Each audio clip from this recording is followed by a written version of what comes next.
전국에 계신 우리 중학교 2학년 수험생 여러분, 그리고 역사 100점의 신화를 쓰기 위해 모인 이쁜 내 제자들 반갑습니다. 여러분의 역사 성적을 바닥에서부터 신의 영역으로 멱살 잡고 하드캐리 할 1타 역사 강사 왔습니다.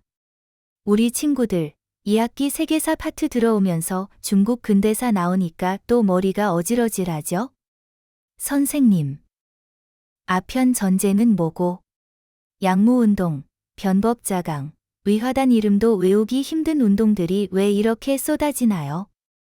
하면서 멘붕 온 소리가 제 귀에 쟁쟁합니다.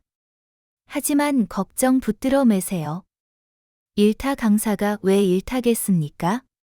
거대한 동아시아의 맹주였던 청나라가 서구 열강의 펀치를 맞고 어떻게 무너지는지, 그리고 어떻게 살아남으려고 몸부림쳤는지 그 맥락의 벼대를 단 13분 만에 싹 발라드리겠습니다. 눈빛 반짝이고 필기도구 딱 쥐고 출격 준비. 소리 질러 아자아자 간다 뿅 간다. 여러분, 원래 청나라는 세상의 중심을 자처하던 대단한 오만함의 대명사였어요. 세계의 모든 보물은 우리 청나라에 다 있다. 너네 서양 오랑캐들은 우리 차나 비단 안 사가면 생활이 안 되지? 하면서 기세등등했단 말이죠. 그런데 이 잠자던 거대 사자 청나라가 서양 열강의 야비한 펀치 한 방에 와르르 무너지기 시작합니다. 그 비극의 시작이 뭐였을까? 다음 슬라이드 보라고 했다 성표야 좀. 자, 화면 주목. 시험지 고정 5점짜리. 삼각 무역의 구조입니다. 원래 영국은 청나라 자, 비단, 도자기를 엄청나게 사오느라 영국의 은이 청나라로 몽땅 유출되고 있었어요. 영국이 무역 적자로 피눈물을 흘리던 상황이었지. 그래서 영국이 쓴 비겁하고 악랄한 꼼수가 뭐냐? 바로 자기 식민지였던 인도를 끼워 넣은 겁니다. 인도한테 마약을 강제로 재배하게 한 다음 청나라의 아편 즉 마약을 밀수출하기 시작해요. 청나라 백성들이 아편에 중독되어 해롱거리는 동안 청나라의 은이 인도와 영국으로 미친 듯이 수거되어 흘러갑니다. 청나라 재정이 파탄나고 국가가 망할 위기에 처하자 청조정에서 사신의 끝판왕 임칙서를 파견합니다. 임칙서가 어떻게 했어? 아편을 싼 몰수해서 바닷물에 다 녹여버리고 폐기 처분해버립니다. 영국의 재산권을 침해했다 이거지. 이에 빡친 영국이 대포를 끌고 쳐들어온 게 바로 제1차 아편 전쟁입니다. 그런데 영국이 청나로부터 회수하기 위해 마약을 판 거야. 이건 진짜 말도 안 되는 상황이고 당연히 청나라 입장에서는 마약 몰수를 한 건데 이걸 빌미로 전쟁을 일으킨 건 부도덕한 전쟁 그 자체이다. 이 말이다. 알았니? 자, 결과는? 종이호란이 청나라의 처참한 패배였지. 이 1차, 2차 아편 전쟁의 결과 맺은 조약 짝짓기. 시험지 무조건 단골 출제입니다. 안 나오면 내 목을 쳐라 이놈들아. 1차 아편 전쟁 결과 바로 난징 조약 너무 중요하다. 중국 역사상 최초의 불평등 조약입니다. 별표 5개. 내용 3가지 외워. 한 번 홍콩을 영국에 빌려줍니다. 홍콩 할양 2번 상하이 등 5개 한국 개항 3번 특권 상인인 공행 폐지. 그런데 영국이 5개 항구 열어놨는데도 생각보다 물건이 안 팔리니까 꼬투리를 잡고 또 쳐들어갑니다. 이게 무슨 사건? 영국배에 국기를 내렸다는 에로포 사건과 프랑스 선교사 처형 사건을 핑계로 영국 프랑스 연합군이 청나라 수도 베이징을 점령해버린 제2차 아편 전쟁. 2차 아편 전쟁 결과 바로 텐진 조약 베이징 조약. 외교관이 베이징에 주둔하고 크리스트교 포교의 자유를 얻어냅니다. 그리고 여기에 숟가락 얹은 러시아가 중재 대가로 어디를 꿀꺽했다. 바로 연해주를 할양받습니다. 한국사에도 나오는 연해주 할양의 배경이 바로 이거야. 완벽히 매칭되지? 안 되면 다시 보고 반드시 암기해야 한다. 반드시 1차 아편 전쟁. 2차 아편 전쟁 때 맺은 조약과 결과 반드시 암기. 청나라가 전쟁에서 지고 배상금 갚느라 백성들 고혈을 쥐어짜니까 농민들이 참다 폭발합니다. 그렇게 일어난 거대한 민중봉기가 바로 태평천국 운동입니다. 주도자는 크리스트교 영향을 받은 홍수전. 구호가 아주 시험에 잘 나와요.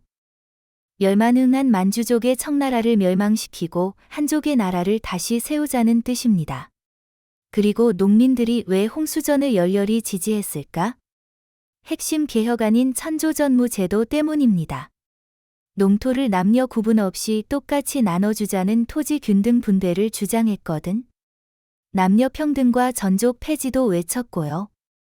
하지만 지도부의 부패와 분열, 그리고 결정적으로 증국번, 이홍장 같은 한인 신사층이 만든 지방군대 향용과 서양의 상제군에 의해 잔인하게 진압되며 실패로 끝납니다.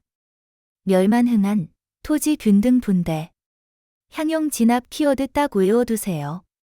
이 키워드 3개 뜨면 뭐다? 바로 태평천국 운동이다. 꼭꼭꼭 요나짱 꼭꼭꼭꼬다. 자, 이제 파트 2. 근대 국가 건설을 위한 개혁의 모색으로 넘어갑니다. 아주 그냥 나라가 거덜나고 서양 열강한테 쥐어터지니까 청나라 지식인들과 관료들도 깨닫는 게 있었겠죠. 야, 이대로 가다간 우리나라 진짜 갸루상이 되겠다. 개혁하자. 여기서 서양을 닮아가려는 2가지 결정적인 길. 양모운동과 변법자강운동이 등장합니다. 학교 선생님들이 서술형으로 깎아먹으려고 환장하는 파트입니다. 집중해. 문희준이 집중하라고 했다. 자, 칠판 보세요. 이 슬라이드는 그냥 머릿속에 사진 찍듯이 그대로 캡처해놔야 한다. 지훈아, 잘 보고 있지? 양모운동과 변법자강운동의 가장 핵심적인 차이가 뭘까요? 양모운동은 기술과 무기만 서양걸 배우자는 온건한 개혁이었고, 변법자강운동은 무기만 배워봤자 소용없다. 정치와 제도까지 싹 바꿔야 한다는 근본적 급진 개혁이었습니다. 즉 기술과 무기만 배우는 건 답이 없으니 근본적인 정치 제도를 바꾸자고 하니 청나라 황실 등 보수파들이 이게 대체 무슨 미친 소리냐라고 엄청 반발했겠죠? 그렇죠? 이 차이를 가르는 비밀이 다음 장에 나옵니다. 8번 슬라이드로 넘어갑니다. 양모운동을 주도한 건 태평천국 운동을 진압하면서 실세를 잡은 한인 관료 세력, 이홍장과 증국번입니다. 반드시 이름도 암기. 이들의 핵심 사상이 뭐냐? 무조건 시험 출제. 중체서용. 다시 한 번 더 중체서용 중기라 소리 질러. 중체서용. 중국의 유교적 전통과 정치 제도는 근본으로 유지하고 서양의 우수한 무기와 공장 기술만 가져와서 쓰자. 라는 뜻입니다. 그래서 군수 공장 만들고 신식 해군 만들고 난리를 쳤어요. 그런데 이 중체서용이 한계가 어디서 폭로됐을까요? 1894년 청일전쟁이 터집니다. 양모운동으로 정성껏 키운 북양해군이 서양의 정치제도까지 통째로 바꾼 일본의 메이지 유신 군대한테 완전 개박살 전멸당해 버립니다. 청나라 입장에서는 무시하던 일본에게 참패를 당하니 미치고 팔짝 뛰고 기가 차고 있는데 껍데기 기술만 바꾸고 속알맹이 제도를 안 바꾸니까 개판 그 자체였구나 하고 양모운동의 한계가 천하에 드러나게 된 겁니다. 그래서 안 되겠다. 정체 제도까지 다 바꿔버리자라고 외치기 시작합니다. 청일전쟁 패배 후 이건 아니되오 바로 아니다 하고 나선 개혁파 지식인들이 있었으니 바로 캉유웨이와 양치차오입니다. 변법자강 캉유웨이 매칭 필수. 이들은 일본의 메이지 유신을 모델로 삼아 1898년에 변법자강 운동을 일으킵니다. 핵심 내용 3가지. 소리 질러 이놈들아. 넘버원 왕이 혼자 다 다스리지 말고 헌법을 만들자. 입헌군 주제 수립과 의회 개설 추진. 넘버 2 구시대적인 낡은 과거제 폐지. 넘버 3 신식대학인 경사대학당 지금의 베이징 대학 설립.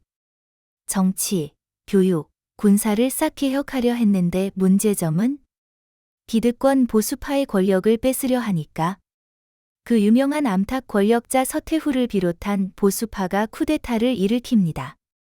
이걸 무술정변이라고 하고 결국 광서제는 감금되고 캉유웨이는 망명하면서 단 103일 만에 실패로 끝납니다. 하지만 의미가 있죠. 중국 최초로 정치 제도 변혁을 시도했던 역사적 사건이었다는 점. 오죽하면 청나라 내부에서도 근본을 바꿔야 한다고 했을지 여러분이 잘 생각해 보세요. 역사는 바로 흐름이고 기세다. 자, 이제 마지막 파트입니다. 파트 3. 열강의 침탈과 민중의 저항. 양모운동도 망하고 변법자강 운동도 103일 만에 망했어요. 청나라 꼬라지가 이 모양이니까 제국주의 열강들이 청나라 진짜 별거 아니네 이라면서 늑대처럼 몰려와서 청나라 영토와 이권을 피자 조각 자르듯 마구 찢어 먹기 시작합니다. 이때 민중들이 참다 못해 주먹을 쥐고 일어납니다.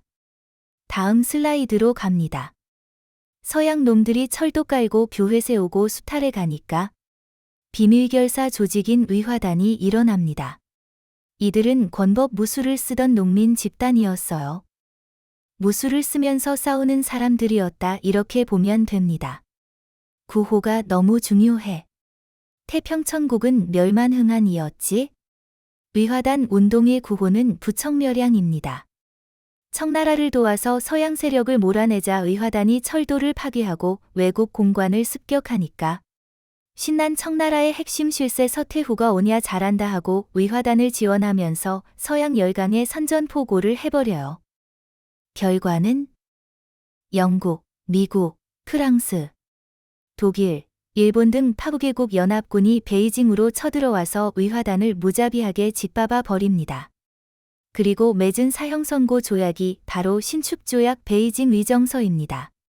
막대한 배상금도 문제지만 결정적으로 외국 군대의 베이징 주둔을 허용해 버립니다. 자기 나라 수도에 남의 나라 군대가 총칼 차고 진을 치게 된 거지. 이제 청나라는 껍데기만 남은 반식민지 상태로 전락합니다. 자, 오늘 1타 강사와 함께 완파한 중국 근대화 4대 핵심 포인트 총정리 들어갑니다. 삼각무역 난징조약 영국 인도 청 삼각무역은 유출 임칙서 아편 몰수 난징조약 홍콩 할양 5개 한국 개항 태평천국 운동 구호 멸만흥한 개혁안 천조전무 제도 토지 균등 한인 신사 향용 진학 양무운동대 변법자강 양무는 중체서용 무기만 청일전쟁 패배변법은 이펀군 주제 메이지 유신 모델 서태후 무술정변 실패 의화단 운동 신축조약 구호 부청멸양 표류개국 연합군 진압 신축조약 외국 군대 베이징 주둔 어때요? 사건의 인과관계와 맥락을 딱 잡으니까 머릿속에 착착 정리되죠? 오늘 배운 이 3가지 핵심 뼈대 2권만 읽어보고 복습하세요. 다가오는 역사 시험에서 가볍게 만점 맞고 올 수 있습니다. 하루에 역사 강의 2번씩 듣고 잘 때도 듣고 틈틈이 들으면 시험 때 공부할 게 없다 이 말입니다. 제발 좀 미루고 공부해라.